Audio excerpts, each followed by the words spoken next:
Principle 7. Address internal conflicts with integrity. Don't you think in chapter 5 verses 1 to 13 we see there were internal conflicts when the building was going on? Now the men and their wives raised a great outcry against their fellow Jews. When I heard their outcry and these charges, I was angry. I pondered them in my mind and then accused the nobles and officials. Up to this point, Nehemiah only faced external enemies. Now he also started facing internal enemies. Internal conflicts have emerged. Sometimes external enemies will be easy to fight against, but internal will be painful, will be very sensitive, will be very hard to deal with. But he dealt internal conflicts with integrity. If you want to be a true leader, you need to handle internal conflicts with integrity. If you see any injustice or dysfunction in your workplace, you need to handle it with integrity. Don't ignore it. Speak up with respect. Deal with dignity. Follow the proper channels. And after all these principles, what was the outcome? What was the result?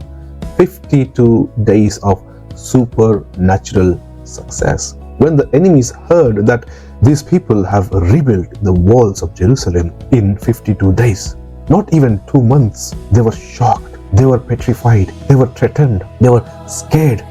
How could this happen? The nations were afraid and lost their self-confidence. And we all know this was only possible with the supernatural power of God. With the left hand, just with one hand, rebuilding the walls of Jerusalem, gates of Jerusalem was not an easy task, but they persisted through opposition. This great leader Nehemiah took the burden. What we learn from Nehemiah, he was compassionate, took burden, and he prayed. He owned the problem. He had a strategic planning. He had a clear vision. He faced the opposition. He faced mockery. He faced ridicule. He faced the threats. He prayed and he prepared. There was preparation and prayer. He addressed internal conflict. He stayed focused of great work.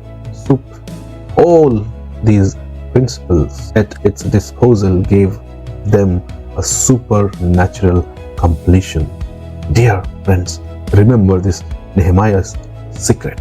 What was his secret? He depended on God. He said, chapter 2 and 8, gracious hand of my God was on me. Same gracious God, the hand of same gracious God is upon you, on me today.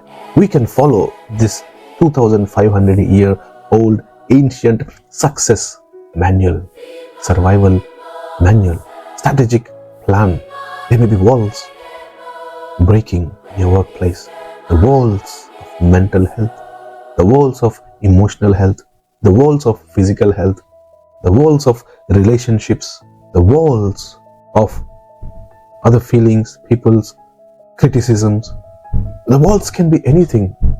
Trying to apply these principles in your life.